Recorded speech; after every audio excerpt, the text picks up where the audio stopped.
clandestinidad.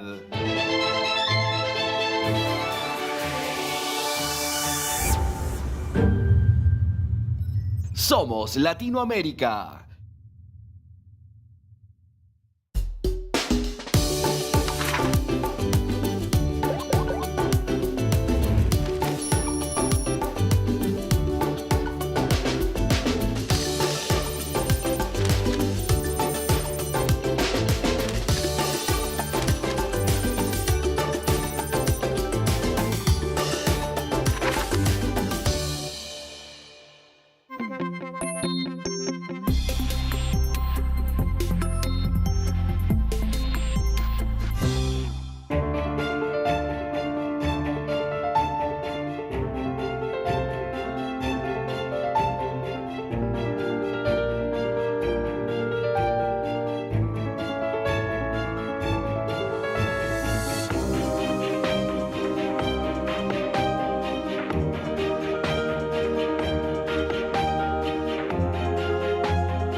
Pero muy buenas noches, sean ustedes bienvenidos a La Clave. Hoy un programa imperdible, no solamente por lo que tiene que ver con las entrevistas, que no son cualquier cosa, ¿eh? Estamos hablando de la ex vicepresidenta de la Nación, Gabriela Michetti, que se fue de la política sorpresivamente durante varios años y que está retornando lentamente. ¿Qué opinará de Mauricio Macri? ¿Qué opinará de Javier Milei? Interesantísimo, pero además tenemos la gran satisfacción aquí en DNews, que esta es la primera señal de noticias de Latinoamérica para toda América Latina, de recibir en un rato a Pilar Rahola, periodista, intelectual, una analista política de lujo, con una entrevista que se las trae. Ayer fueron la farsa de las elecciones en Venezuela y Pilar Rahola nos trae una entrevista con la líder de la democracia venezolana, que es María Corina Machado. Todo eso en instantes. Por supuesto, también vamos a ir a Colombia con todo lo que tiene que ver con las fuertes críticas que ha despertado en gran parte de la población el intento de reforma laboral del presidente colombiano Gustavo Petro. Pero déjeme que le cuente dónde estoy parado desde el punto de vista editorial. Mire, Cristina no tiene vergüenza. Es una sinvergüenza y tiene la cara dura como una piedra. Ayer habló como si ella fuera una recién llegada a la política. Habló como si no fuera la gran responsable de gran parte de los dramas que tiene la Argentina y como si no fuera la jefa del cártel de los pingüinos millonarios que se enriquecieron robando el dinero del pueblo. ¿Creerá Cristina que los argentinos todos somos tontos o que no tenemos memoria? Todos los argentinos que quieran saber, saben que hoy, en horas, la Corte Suprema de Justicia tiene en sus manos el expediente que la condenó a 6 años de prisión por la mega corrupción de Estado en el caso Vialidad. La condena en segunda instancia, por la que pasaron 20 jueces, puede convertirse de 6 años a 12 años de cárcel si el máximo tribunal acepta la decisión de Eduardo Casal, el Procurador General de la Nación.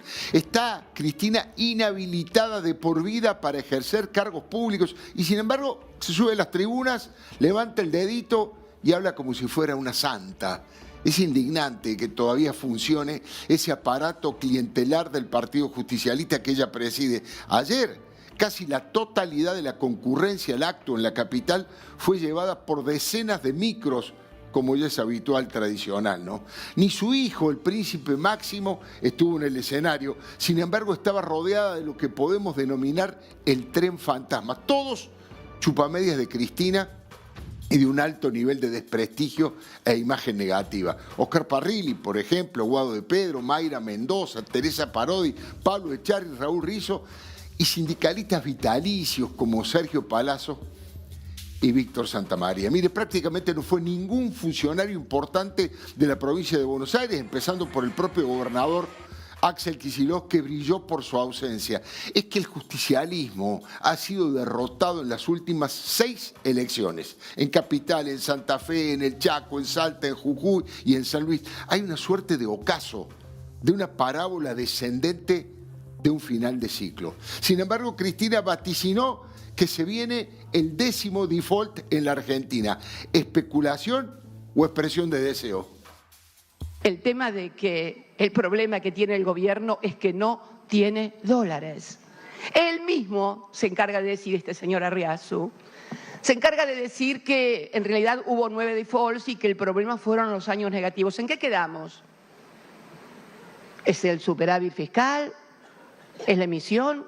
¿O es la falta de dólares? Es la falta de dólares. Los 9 defaults en la Argentina fueron porque se quedaron sin dólares. ¿Qué es lo que le está pasando ahora? Yo creo que de seguir este nivel de endeudamiento, el 10º default no es una fantasía demasiado lejana. El 10º default no es una fantasía demasiado lejana. Cristina también dijo muy suelta de cuerpo que este modelo económico ya fracasó con la dictadura y con la convertibilidad y que también va a fracasar ahora. Que este modelo no es nuevo, este modelo ya fue implementado en la dictadura, fue implementado durante la convertibilidad y siempre fracasó y va a fracasar una vez más. ¿Y significa entonces esto que la gente va a venir otra vez a nosotros? Me permito dudarlo seriamente. Bueno, Cristina se olvidó o no quiso recordar que durante la dictadura ni él ni su esposo dijeron una sola palabra crítica para recuperar la democracia y para defender los derechos humanos. Tampoco dijo que Domingo Felipe Cavallo, el padre de la convertibilidad, fue el principal padrino que Néstor Kirchner tuvo y que trabajaron codo a codo durante muchísimo tiempo. Tal vez con el afán de hacerse más popular, apeló a ese lenguaje soez como viene haciendo en los últimos tiempos. Fustigó a este gobierno, dijo, perdón, textual, que no construyó una puta escuela. Es textual, ¿eh? Y solo destruyen o le cambian el nombre a lo que hicieron otros. ¿Se dieron cuenta que estos tipos no construyeron nada? Nada. Ni una puta escuela, ni un puto edificio, ni un puto monumento, nada. Le cambian el nombre. Bueno, solo se permitió, Cristina, alguna reflexión, sí, suave, para intentar recuperar la iniciativa política. Reconoció que los votos que se van desilusionados de Milei no vuelven al kirchnerismo. Zanateó con las palabras y dijo que no pueden repetir eso del Estado presente y tienen que hablar de un Estado eficiente, porque la motosierra de Milei fue exitosa, dijo Cristina, porque ese Estado no le dio respuestas a la población. Y puso algunos ejemplos. Una persona que va a buscar una respuesta a una oficina pública y dice Cristina, la boludean 30 horas y se va puteando. Y se va puteando, textual. Mire, o que le dan un turno para dentro de 3 meses en un hospital y un palito para el sindicalismo kirchnerista que destruyó la educación pública.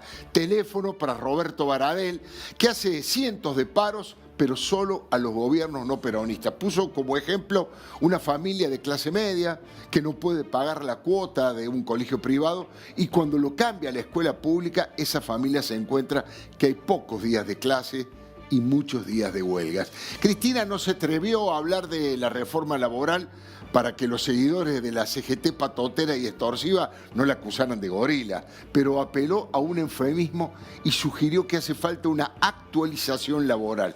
Es que no tuvo el coraje de plantear que los jerarcas sindicales tienen tantos privilegios que muchos empresarios necesitan, pero no se atreven a tomar trabajadores. Y siguió hablando con insultos, insisto, como ella cree que hablan los más humildes. Dijo que no hay pesos ni dólares porque el consumo se fue al carajo y que hablan de los dólares del colchón, pero un pastelito vale 2 lucas, hermano. Bomba de humo. ¿Cómo es también esta bomba de humo lo que están haciendo ahora? Que es parte de la batalla cultural, esta de tus dólares, tu decisión. Pero escúchame, tus dólares, tu decisión. Hermano, un pastelito está a 2 lucas. ¿Qué te pasa? Un pastelito está a 2 lucas. Y dan la batalla cultural como si la FIP metiera en cana a alguien en este país. ¿Conocen algún preso por no haber pagado impuestos ustedes en este país? No. Si van a conocer otros presos, tal vez, u otras presas, pero no por no haber pagado impuestos, porque además la contradicción flagrante. Entonces dicen los liberadores que te liberan del yugo opresor, del organismo recaudador que te persigue. Y si fuera tan terrible, ¿podría haber un 50% de economía informal? Si realmente el organismo recaudador fuera tan terrible.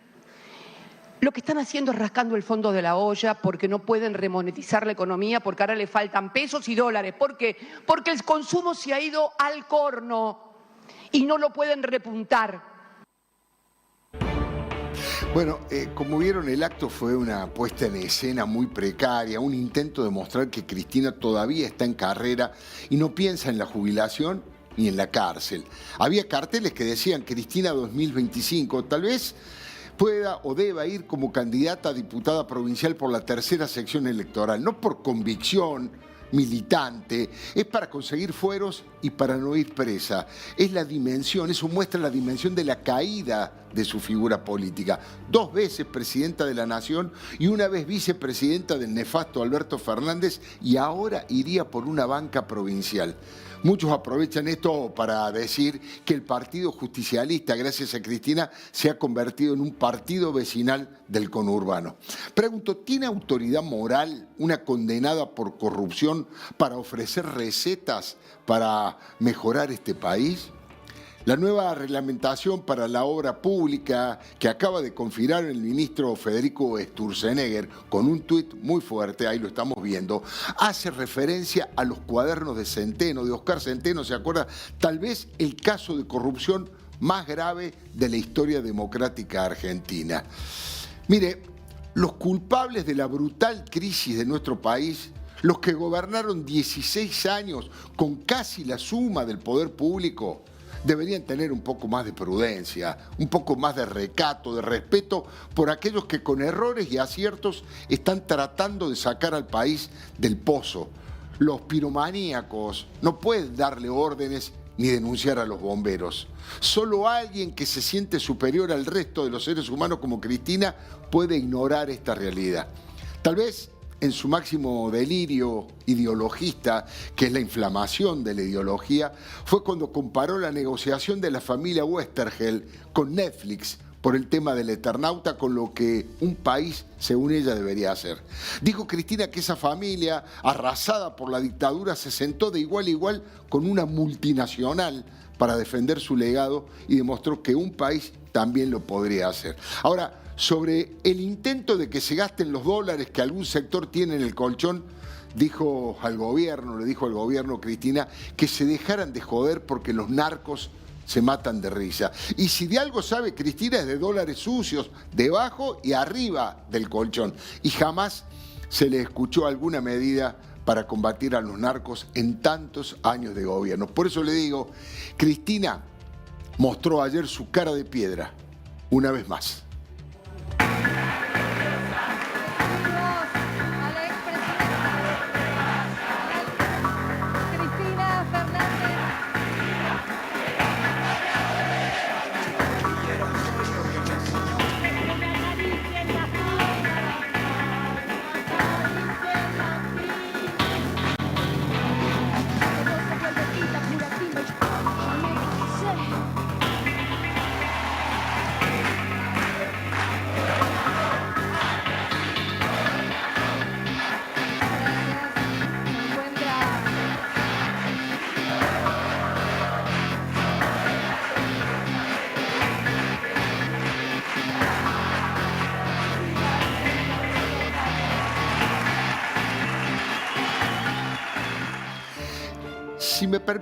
Si me permite, les recomiendo que esté atenta a esta entrevista, a esta charla distendida con Gabriela Michetti, ex vicepresidenta de la Nación. Por varios años entró en un perfil sumamente bajo, ahora nos explica por qué, ha tenido serios problemas de salud y todavía los tiene, problemas con sus padres, pero también opina respecto de Mauricio Macri, que ha sido su mentor, fue el presidente cuando Gabriela Michetti era la vice, respecto de qué rol tiene que ocupar de ahora en más Mauricio Macri. ¿Debe seguir siendo presidente del PRO o debe correrse a un lugar más como un asesor, como lo que debería ser cualquier expresidente de la nación? Y con Milei, ¿le cae simpático? ¿Qué ve de bueno y qué ve de malo en Javier Milei, Gabriela Michetti? Vale la pena.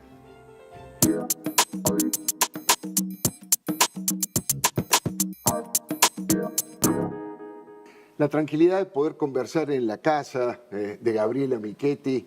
Bueno, muchísimas gracias por recibirnos, Gabriela. Al contrario, un placer, Alfredo. Te decía que la primera pregunta que se me ocurrió cuando supe que te iba a entrevistar es ¿por qué te fuiste? Y la segunda, pero primero quiero escucharte, es ¿por qué volviste? Te fuiste casi sorpresivamente, casi con un portazo de la política, corregime si me equivoco, y estás volviendo también, no sé si es cierto, en puntitas de pie. Contame un poquito.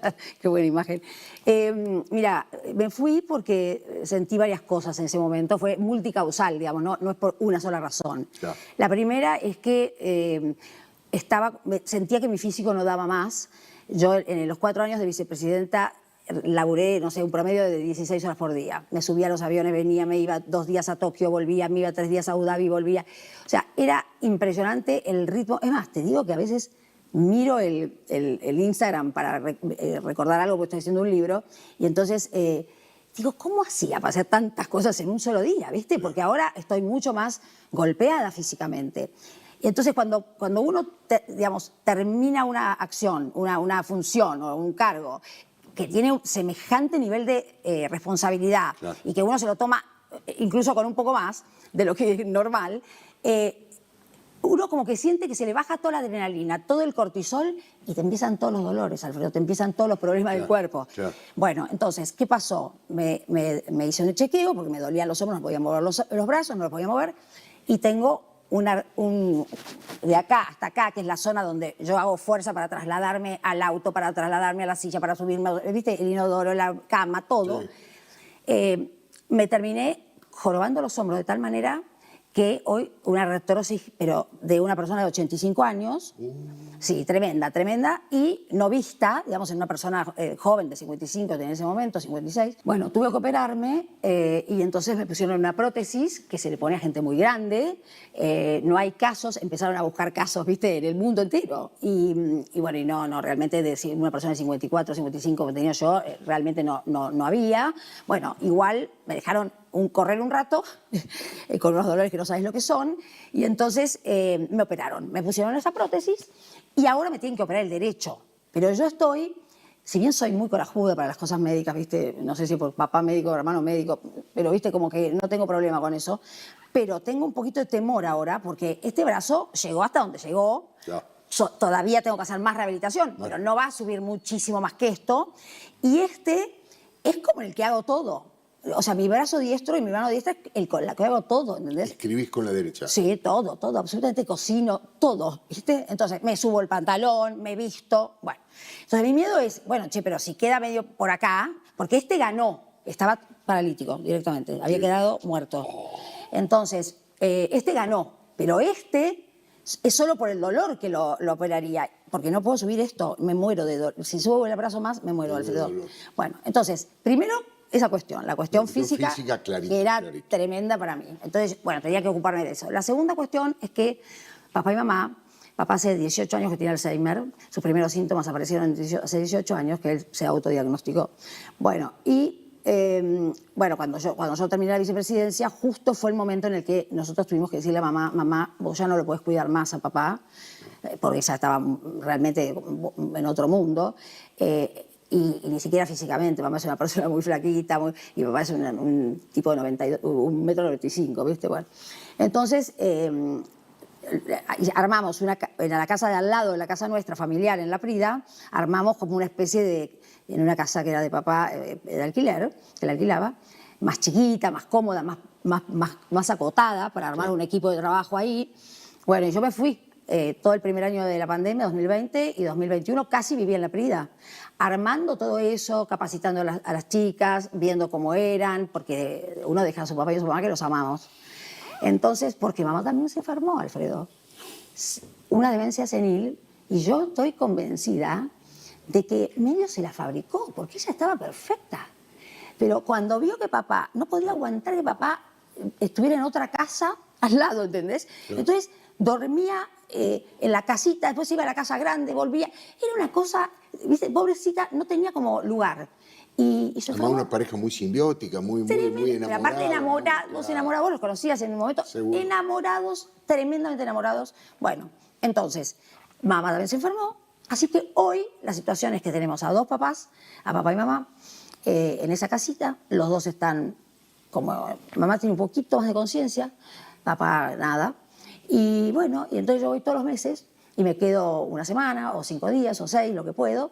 Y todos los meses 1000 kilómetros para estar con ellos y mimarlos, que es lo único que hago. Claro.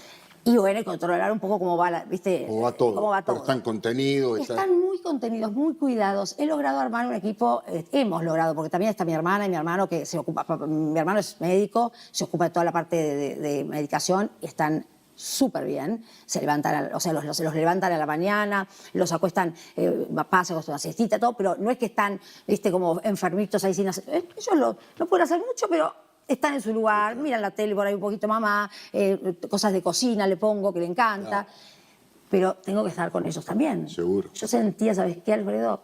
Yo decía, yo no puedo dedicarme a la política, o seguir dedicándome a la política, digamos, tratando de hacer que todos vivan mejor, si no hago que mi papá y mamá vivan mejor. Que no empezás por tu casa. Me sentía como, yo digo, pero ¿qué disparate es este? Si yo no soy una buena hija en este momento que me necesitan, soy la hija mayor, ¿cómo voy a hacer para ponerme a hacer cosas por la mayoría, digamos, ¿no? Por toda la gente, bueno, que es mucho más abstracto, mucho más en el aire todo, ¿no? Sin duda, estaba pensando, está clarísimo todo lo que has padecido y lo que seguís padeciendo en el tema de salud.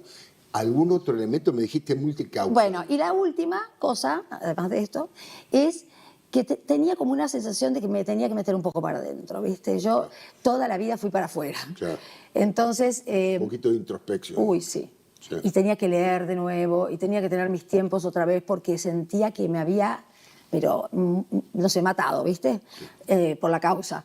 Entonces, bueno, yo creo que estoy muy tranquila, me quedé muy en paz, porque, ¿viste? Cuando uno deja todo lo que puede dejar en la cancha y un poco más, me quedé con una paz en el corazón porque hicimos un montón de cosas y sentí en un momento que realmente los equipos que yo tenía, realmente habíamos hecho una vicepresidencia increíble, digamos, ¿no? O sea, muy diferente. Si bien no se conocen muchas cosas de las que hicimos, un montón de cosas, hicimos una vicepresidencia que vale la pena y que seguramente va a estar mirada por alguien que realmente quiera servir, ¿viste? Al ciudadano. Bueno, así que un poco por esas 3 cuestiones dije, no, me tengo que meter un poquito para adentro. Y después ver, no es que no hablaba con Mauricio o no hablaba con alguna gente del partido y eso, ¿viste? Es mi vocación y obviamente la tengo. Estoy escribiendo un libro sobre el tema de la política y el uso del poder, digamos, ¿no? ¿Qué es el poder? Si realmente el poder lo vamos a seguir usando como un fin en sí mismo, o va a ser un instrumento o un medio para hacer las cosas que hay que hacer. Para mejorar la sociedad, ¿no? Si no, no sirve de nada. Un poco es eso. Digamos, y decir, bueno, vamos a sanar la política. Porque está enferma, como está enferma la sociedad en muchas cosas.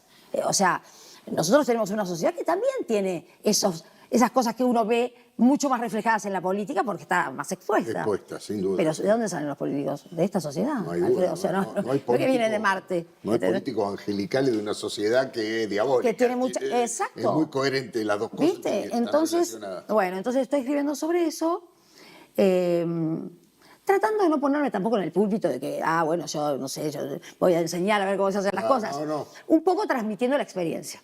¿No? Bueno, y la vuelta un poco la estás explicando. Bueno, y la vuelta es eso un poco, ¿no? Es un poco... Te sentí un poco mejor, aunque... Y ayudar, ¿no? Claro. Ayudar, porque yo cargos no quiero más. Claro. O sea, yo hice una carrera política que empezó con la legislatura de la ciudad, siguió con la vicejefatura, después como diputada, después senadora y después vicepresidenta. Y yo no creo en eso, no creo que esté bien eso de que en la política vos vuelvas para atrás y después de ser vicepresidenta vuelvas a ser legisladora provincial o legisladora local, o que, ¿viste? Esa cosa de ir y venir y tener siempre un cargo, yo no lo veo en el sector privado.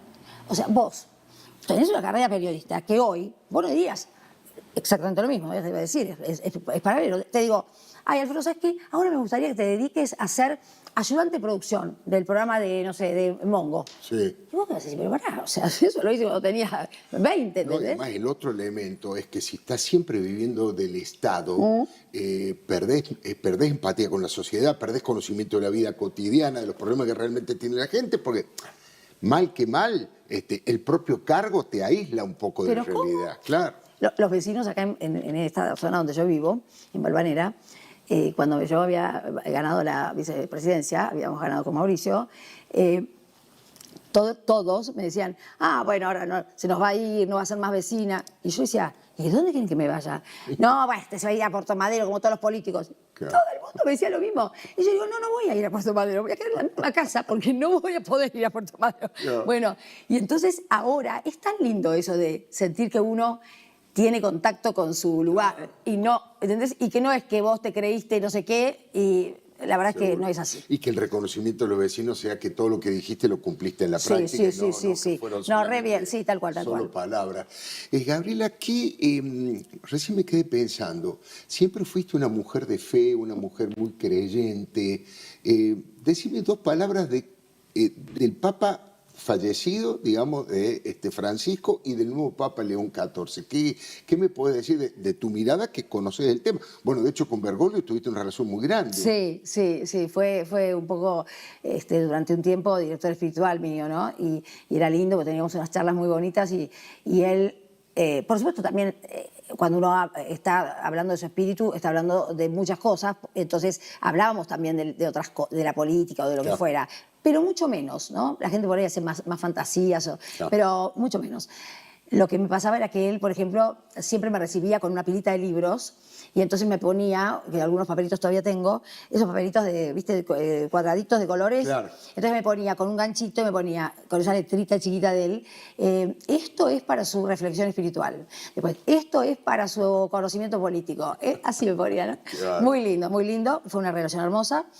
Y la verdad es que el día que lo eligieron papá, yo sentí las dos cosas. Sentí, por un lado, una felicidad enorme, estaba en el despacho como diputada, y por otro lado, una sensación medio de orfandad. Porque papá es muy parecido, Bergoglio es muy parecido a mi papá, ¿no? Sí. Son educados en colegios católicos, ¿viste? Papá es salesiano, Bergoglio es jesuita, pero de todas maneras, la misma edad, ¿viste? Entonces, yo tenía como que mi papá se estaba yendo, yo ya no podía confiar, no es la palabra, no podía charlar con él y apoyarme en él como me apoyé toda la vida. Un señor muy culto, muy especial mi papá. Y entonces Bergoglio era un poco también eso, ¿viste? La figura de un padre contenedor para mí. Claro. Entonces sentí orfandad por un lado y alegría por otro, o sea, las dos cosas, ¿viste? Lloraba y me reía, era tremendo. Bueno, y la verdad es que me parece que hizo un papado muy bueno para la Iglesia, para los que somos miembros de la Iglesia, ¿no? Creo que fue muy necesario ese sacudón, ¿viste? Claro. Que mucha gente le pedía más y le pedía como más revolución, ¿viste? Él es un reformista, fue un reformista muy importante, ¿viste? Porque puso palabras donde hacía falta, en apertura, en bienvenida, ¿no? A todos, ¿te acordás? A todos, Sí. a todos. A la misericordia, digamos, ¿no? Él también siempre como muy... yo también tengo mis fallas, mis cosas. Me pareció muy bueno eso para la Iglesia. Bueno, y León XIV, no te puedo decir mucho, Pero obviamente. salesiano, como tú Salesiano, pero además... veo que tiene, digamos, ya el nombre, ya todo lo que se dijo, que es digamos, lo que era León XIII, Claro. y la Rerum Novarum, que es para mí una de las encíclicas más espectaculares de la Iglesia, con todo lo que significa la parte social, ¿no? Que tenemos que tener. Yo estoy mirando una serie que se llama The Chosen, Sí. Los Elegidos, que me parece extraordinaria, me encanta para que la vean los jóvenes también, que cuando, ahora me falta la quinta temporada, que cuando uno ve la historia, reflejada la historia de Jesús hombre, la parte social es fundamental. Claro. O sea, él se dedicaba a los que menos ¿no? Sí, de los más desprotegidos, Exactamente. obviamente. Exactamente. Gabriela, ¿vos crees que, yo sé que va a ser difícil que me respondas con toda contundencia, pero te pregunto, ¿Mauricio Macri debería dejar de lado, ya correrse, pasó su tiempo, como le dijo Milei en un momento, o crees que tiene toda la representatividad y la energía como para corregir el rumbo del PRO, que parece que está un poquito confundido en estos tiempos? Mira, te contesto con toda contundencia. Yo creo que Mauricio es un tipo necesario, o sea, en este momento, y probablemente por unos años, como cualquier expresidente que trabajó por vocación de servicio. Claro. O sea, yo lo que el otro día veía en una entrevista que le hicieron a Mauricio, y de cuando ese día que habíamos perdido, el domingo a la noche, Sí. y cómo él habló por encima de todo, ¿viste? Como diciendo, bueno, digamos, nosotros veníamos ganando todas las elecciones de la ciudad, perdimos, bueno, cualquier partido pierde, o sea, no se puede ser siempre ganador y siempre exitoso en el mismo territorio, en el mismo lugar. Obviamente les hubiera gustado ganar, obviamente, pero perdemos. Y no por eso, ya hay que pensar que el PRO desaparezca, todos nos desafiliamos, nos convertimos en la libertad avanza. No pasa nunca eso en la política, por favor. Claro. O sea, tenemos un montón de gente del PRO en las provincias, tenemos gobernadores que surgieron de la alianza con otros partidos, con Cambiemos. Sí. O sea, hay un montón de gente que está trabajando, que no es solamente en la Ciudad de Buenos Aires, que además la vamos a seguir defendiendo porque es un lugar donde hicimos muchas cosas. Entonces, me parece necesario, Mauricio. Si vos me preguntás a nivel de cargos, si tiene que estar en el día a día y todo eso, no. Yo soy la que le dice, no, Mauricio, me parece que esto...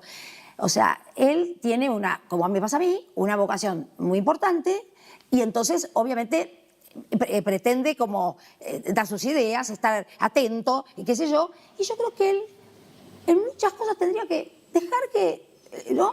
Como diciendo, bueno, nosotros hicimos la presidencia, ahora yo estoy para ayudar, para acompañar, pero no tengo que estar en el día a día, Claro. porque eso me parece que ahí es donde él se puede desgastar o se puede enojar con cosas que no tiene por qué, ¿no? Porque son temas de otros. Entonces, eso es lo que pienso. Pero cuando lo O sea, escuchaba... un nuevo presidente debería elegir el PRO, un nuevo presidente, y él como Sí. una figura, como un principal asesor, como alguien que está permanentemente al lado. A mí me parece, Pero sí. un presidente nuevo en el PRO. Me parece que el partido está bien que él lo haya tomado para que justamente no se haga un desastre con eso, Claro. y que haya puesto un camino, ¿no es cierto? Una norma, digamos, una regla de hacia dónde vamos. Es el líder del espacio, Claro. y es el que fue presidente, y es el que hizo montones de cosas que hoy nosotros seguimos defendiendo, Claro. que no están en la cancha de hoy y que son importantes, respeto institucional. Eso nosotros lo pusimos al foro como un tema prioritario de nuestras acciones. Y eso me parece que Mauricio lo está defendiendo de una manera muy concreta y muy clara, y esa voz no la estoy escuchando en otros lados, la escucho en él. Entonces, me parece muy importante que él esté, me parece muy necesario que él esté, por su experiencia, por sus relaciones internacionales. Mauricio es un tipo respetado, como me pasó a mí, con todos los países donde fuimos. Claro. Hay un respeto institucional, de Estado, espectacular. Entonces, esta cosa de perdieron, se termina el partido, pero digo, ¿pero de dónde se vio ese disparate? El radicalismo del peronismo, que vivieron, digamos, en el poder uno, después el otro. Cuando perdía uno, no es que se afiliaban todos y se venían, Claro. y se venían al otro, digamos. Seguro. ¿Entendés? ¿Y a Milei cómo lo ves? ¿Qué te despierta de positivo y qué críticas le darías a Milei? Yo digo que el rumbo económico y el equipo económico a mí me da mucha confianza. O sea, yo los conozco a varios, son no solo personas hiper preparadas, tal vez de las más preparadas de la Argentina, sino que además son muy buenas personas. O sea, yo les conozco, digamos, su relación familiar, su paternidad, ¿no? Ejercicio de la paternidad con los hijos. Claro. Uno ve ahí, ¿no? ¿Qué tipo de gente es? Claro. Entonces... Respeto profesional y respeto personal. Sí, al equipo económico le tengo muchísimo respeto, muchísimo respeto. Entonces, intelectual también, ¿no? Intelectual. Bueno, eso me parece que va en un curso que es necesario, muy necesario, y que es duro, porque hay que atravesar, digamos, las consecuencias de todas las barbaridades que se han hecho y que hoy llegan a tener en la Argentina la pobreza que tenemos. Ya. cuando hace 40 años teníamos, no sé, 9 o 7, 8, se discute ahí un poco, pero imagínate. Entonces, digo, todo esto me parece que hay que corregirlo, hay que sanarlo, sanearlo. Bueno, después lo que no me convence para nada es este tema de otra vez la polarización, otra vez la pelea, otra vez la falta de diálogo, ¿viste? Esto de nosotros somos la verdad, nosotros somos los buenos.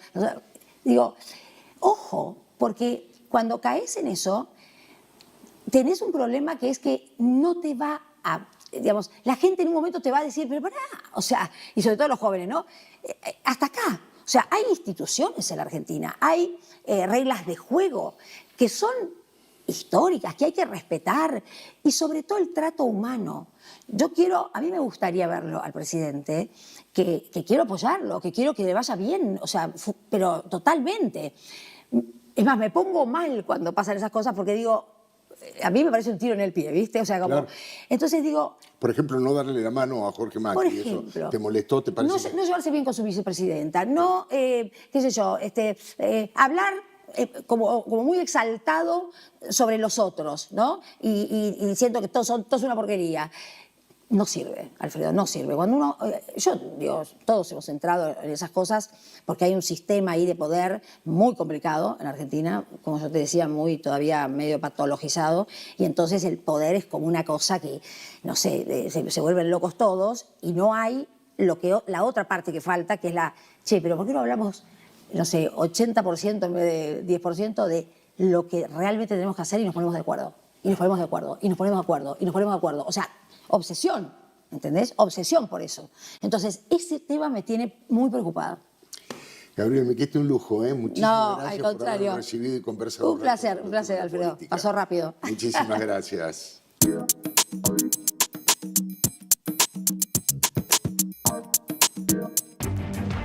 Enseguidita nomás se viene Pilar Rahola aquí en D-News con una entrevista realmente espectacular y la posibilidad de dialogar con una periodista de este nivel, de este fuste, con una intelectual que realmente siempre tiene cosas para decir. En instantes, ¿eh?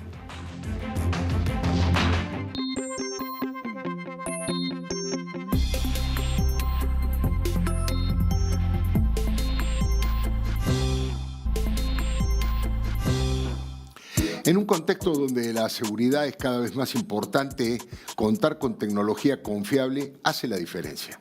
Strix te permite monitorear tu auto, tu moto, tu casa o tu negocio desde el celular, estés donde estés. Rastreo y asistencia en el recupero vehicular, alarma para tu hogar o negocio, notificaciones al instante, todo desde la app. Y también una central de operaciones disponible 24/7. Cambia estrés por Strix. Tenemos la gran posibilidad de dialogar con José Manuel Restrepo, ex ministro de Hacienda de Colombia. Ex ministro Restrepo, muy buenas noches. Alfredo Leuco los saluda desde Buenos Aires, en Argentina. Pues muy buenas noches, mi querido Alfredo. Qué honor estar con usted aquí en D-News y poder tener la posibilidad de compartir con mis hermanos y amigos de Argentina. Bueno, la gran pregunta, la efervescencia de este momento, Restrepo, tiene que ver con las críticas durísimas respecto de la reforma laboral que está proponiendo el presidente Gustavo Petro. ¿Por qué no nos explica de qué se trata la reforma y cuáles son las principales críticas? Tal vez yo le voy a hacer un resumen, porque la reforma laboral, entre otras, además, como señalaban incluso varios premios Nobel de Economía, una buena reforma laboral tiene que lograr 4 propósitos. Sí. Más empleo, más formalización, más productividad y dignificar a los trabajadores. Desafortunadamente, la propuesta que el presidente Petro formuló al Congreso de la República no cumplía con ninguno de esos objetivos. Al final de cuentas, incluso como lo dijo el Banco Central y los investigadores de entidades muy reconocidas en el país y los gremios de la producción, iba a destruir más de 700.000 empleos formales en nuestro país. Entonces, evidentemente, esto no logró un consenso, que es el mínimo necesario en una democracia entre el sector productivo, el sector público, el Congreso de la República. Y el gobierno desafortunadamente perdió, y obviamente el Congreso de la República en el tercer debate decidió pues dar por terminado o hundir la reforma laboral, justamente porque nunca logró consenso y porque no cumplía con los propósitos de una buena reforma laboral. Lo que está sucediendo ahora es que el presidente, en lugar de aceptar la derrota y tratar de corregir y construir un consenso, lo que hizo fue que citó a una consulta popular, preguntando preguntas obvias, pero al final sin realmente lograr el propósito central que todos los colombianos queremos, y es que exista una buena reforma laboral. Ahora, le pregunto, Restrepo, como ex ministro de Hacienda de Colombia, del presidente Iván Duque, ¿y cuál es el objetivo que proclama? Porque si hay coincidencia en las pequeñas empresas, si hay coincidencia, hay consenso en la sociedad de que van a perderse hasta 500.000 puestos de trabajo, ¿cuál es el objetivo? ¿Cuál es el argumento que utiliza el presidente Petro? No, ahora el presidente Petro está en una dinámica en donde lo que pretende es generar un gran debate nacional entre ricos y pobres, entre trabajadores y empresarios, alrededor de preguntas en una consulta popular que ni siquiera se va a convertir en un proyecto de ley, porque una consulta popular no es un proyecto de ley. Claro. Pero digo yo que afortunadamente el Congreso de la República decidió reabrir el debate de la reforma laboral, lograr consensos en esa reforma laboral y sacar adelante la propuesta. Sacar adelante una propuesta que permita dignificar de verdad a los trabajadores, que no termine siendo un pliego sindical, porque es que una reforma laboral no es un pliego sindical, es un instrumento para generar más empleo en el país, más empleo formal. Claro, por lo que usted me está planteando, quiere decir que por lo menos las centrales sindicales formales están de acuerdo y el mundo empresario, el mundo del capital, está en contra, digamos, de las reformas. ¿Es correcto esto que le digo? No, yo creo que en el fondo los colombianos sí quieren, todos los empresarios y las centrales obreras, una reforma laboral. Lo que ha sido imposible, y ahí es donde ha demostrado una profunda incapacidad del gobierno Petro, es en lograr un consenso entre los distintos actores. ¿Cómo se pueden sentar en la misma mesa y encontrar un punto de encuentro? Y el Congreso de la República es el escenario natural para lograrlo, no una consulta popular con preguntas obvias, autoinducidas, e incluso varias de ellas que ya están en la ley. Es realmente interesantísimo cómo usted lo está planteando y el clima social, ¿de qué manera responde frente a esta crítica que se está haciendo tan fuerte a la intención del presidente colombiano? Pues desafortunadamente lo que el presidente está haciendo es dividiendo el país y tristemente lo divide en función del odio y del resentimiento, y ese no es un camino óptimo para encontrar un futuro de país. Yo creo que lo que un buen jefe de Estado debe hacer es, entre otras, además constitucionalmente en Colombia, así debe ser, es ser símbolo de la unidad nacional. Y yo creo que una reforma laboral es una linda manera de construir un propósito de un gran acuerdo nacional, en donde se siente la academia, se sienten los actores empresariales, se sienten los sindicatos, se siente la juventud, se siente la sociedad a construir una reforma que genere más empleo, más formalización, más productividad y que dignifique a la clase trabajadora. Es interesantísimo lo que plantea. No sé si tiene disponibilidad de algún tipo de encuestas en las que usted crea, encuestas lo más independientes y rigurosas posible, pero ¿cómo está impactando esto en la imagen del presidente Petro? El presidente Petro tiene una impopularidad de más del 60%. Una popularidad entre el 30 y el 32%. Lo curioso es que que sería un tema para unir a la nación, al final yo diría que la mayoría de los colombianos quieren una reforma laboral.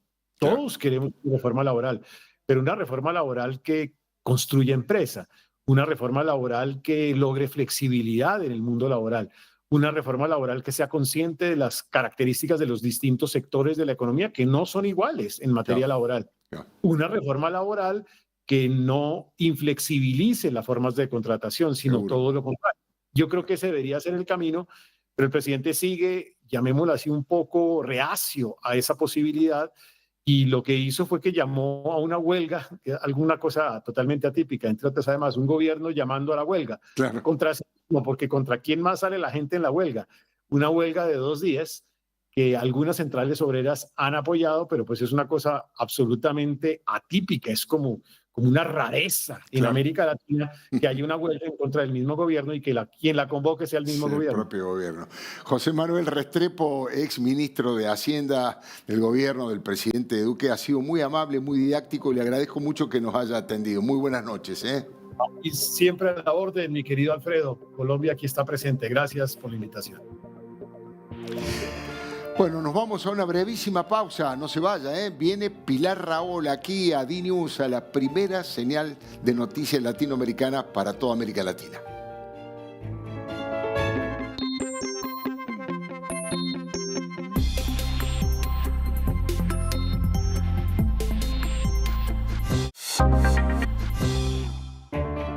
Bueno, un verdadero lujo y un honor tener que darle la bienvenida a nuestra querida Pilar Rahola. Lo que usted quiera, es intelectual, periodista, analista político o política, un verdadero lujo. Seas muy bienvenida aquí a DNews, Pilar. Gracias, Pilar. gracias. Bueno, contanos un poquito, ya estuvimos spoileando un poco en el sentido de que tenés una entrevista con una líder de América Latina, una líder venezolana extraordinaria. Contanos un poco, anticipanos lo que va a venir después a las 10 de la noche en tu programa. Bueno, me he metido en este pequeño lío de hacer unos especiales de un poco en profundidad, conversaciones, sabes que en televisión al tiempo a veces no tenemos, puede, claro. ¿no? Y tener el lujo de poder tener una conversación larga, picante, yo sabes que soy Vas a fondo, todo lo picante que puedo, pero con la voluntad de buscarle el punto a las verdades a veces escondidas que hay y de sacarle un poco el jugo a personajes que son muy importantes, que están marcando nuestro tiempo. Y el tener el lujo de empezar con María Corina Machado, que para mí hoy por hoy no solo es la líder moral y ética de la oposición en Venezuela, sino que también es una líder democrática que tiene que contar y mucho en todo el continente. A nivel global, sí. Bueno, de hecho, la revista Times la considera una de las 100 mujeres influyentes del mundo, ¿no? Me parecía que era extraordinario, para mí era un honor poder hacer una conversación franca, honesta y profunda sobre alguien que no solo está intentando cambiar el paradigma y el mundo en Venezuela, lo está cambiando en todo el continente. Es una lucha democrática única. Sí. Y todo el tema de Venezuela es un tema... piensa que estamos hablando del exilio político probablemente más importante del mundo. Sí, comparan en cantidad con Siria, con el exilio de Siria. Son los dos más importantes del mundo, más de 5 o 6 millones de personas. Hablan puede llegar a los 8 millones. A los 8 millones. Con lo cual estamos hablando, y después el expolio de un país tan rico y tan importante. Lo han destruido. En la entrevista ella dice cosas muy importantes.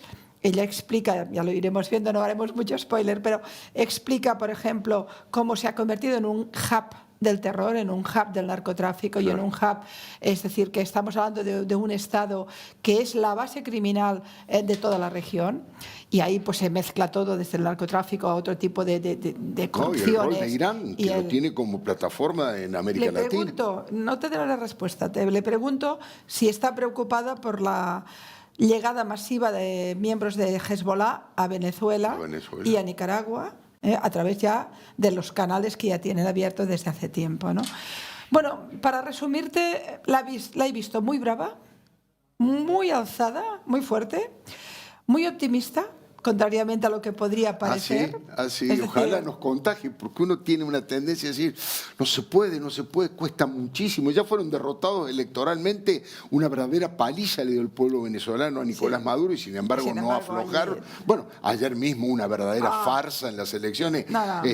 La coincidencia de los analistas internacionales, que votó solo el 13%, o sea, ni siquiera 2 venezolanos cada 10, ¿no? Y esto también es un liderazgo de ella, porque a pesar de que ha habido oposición que ha aflojado y ha pactado. Ella dijo, no se puede votar, no se puede entrar en este juego, que es un juego perverso y que es una auténtica estafa. Y fíjate la participación. Por tanto, realmente para mí María Corina Machado es sin ninguna duda la líder del pueblo venezolano en estos momentos. Es la voz que quieren silenciar, que quieren prohibir, que castigan furibundamente, pero es la voz. Y es una voz que todo el continente latinoamericano necesita. Sí. Porque yo creo que estáis globalmente, permíteme que lo mire de distancia, pero ya también con mucha proximidad, ¿no? Está todo el continente en una crisis de identidad profunda, donde no acaba de cuajar, y Venezuela es una herida sangrante en medio, ¿no? Ella dice algo interesante, muy bueno, dice, soy optimista porque el día que los grandes países entiendan que podemos pasar de ser un hub criminal a ser un hub enormemente importante en materia económica que revitalice toda la zona, Claro. Dice yo Lo creo fue que en su momento Venezuela, exactamente, claro. hay que recuperar Un ese faro punto, democrático, ¿no? y un faro de gran productividad económica. Oye, económicamente Sin podría. duda. Imagínate que vuelven centenares de miles, millones de personas. Yo me he encontrado estos días muchos venezolanos que llevan Ubers, llevan Cabify, todos son gente muy trabajadora. Y muy preparada, muy preparada. Y a todos les he hecho la misma pregunta. Si cae el régimen, ¿volveréis? Y todos dicen, volveremos. Claro, su patria, volver a su Volver patria. a la patria. Es un capital humano, aparte de sacarte de encima toda la corrupción, sacarte... Y te decía que está optimista porque cuando yo le digo un régimen asentado en el narcotráfico, que además vampirizado por Cuba, controlado por Rusia y por Irán, no parece que pueda caer por la democracia, ¿no? Y ella dice que sí, y te lo explica. Y ahí le vi un punto dice, oye, resistir va a ser vencer. Qué interesante, qué interesante. La verdad que uno de afuera piensa, si no se quiebran esas fuerzas armadas tan pagadas, tan corruptas, va a ser muy complicado. Porque hay una parte de ese fenómeno militar vinculado directamente ya al narco, con lo cual ahí hay también otro problema. Pero yo la he visto, no me esperaba a esa mujer tan convencida de que esto es un proceso de victoria. Claro, hay que decir evidentemente que se ha hecho en clandestinidad la entrevista. No, por supuesto. Si, Ana, y de hecho la señal de vez en cuando se la perdíamos. Bueno, pero el valor del documento periodístico admite cualquier tipo de inconveniente, porque una persona que está perseguida, pero perseguida de verdad por el régimen y está viviendo en la clandestinidad, ¿no? Hay algún momento que le pregunto si tiene miedo. Si tiene miedo, claro. Y solo tiene miedo a perder la libertad. Claro. Ella ha asumido como un proyecto de vida liberar Venezuela. Y esta es irreductible. En algún momento le he dicho, eres como una Nelson Mandela del siglo XXI. Exactamente, ¿no? Qué buena comparación que has hecho, ¿no? La verdad es que a mí creo que impactará la entrevista, pero a mí me impactó personalmente y estaba muy preparada para la potencia de María Corina Machado, y a pesar de esto.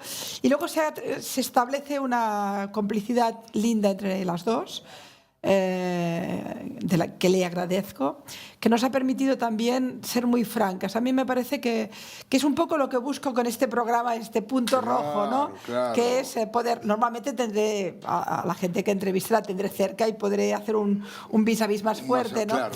Esto al ser a través de Zoom y con todo el lío es un poquito más...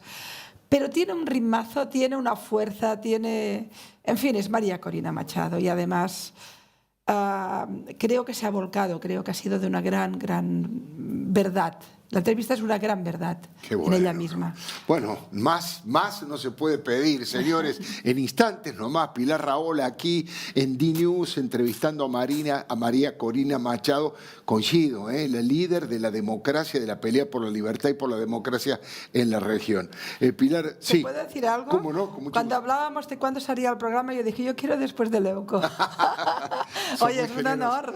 Sos muy generosa, Pilar, y muy generosa en haber venido. Un verdadero gusto, imperdible, absolutamente imperdible el programa, la entrevista de Pilar aquí en su debut en D-News con María Corina Machado. A usted lo espero el próximo lunes a las 9 de la noche. Es La Clave.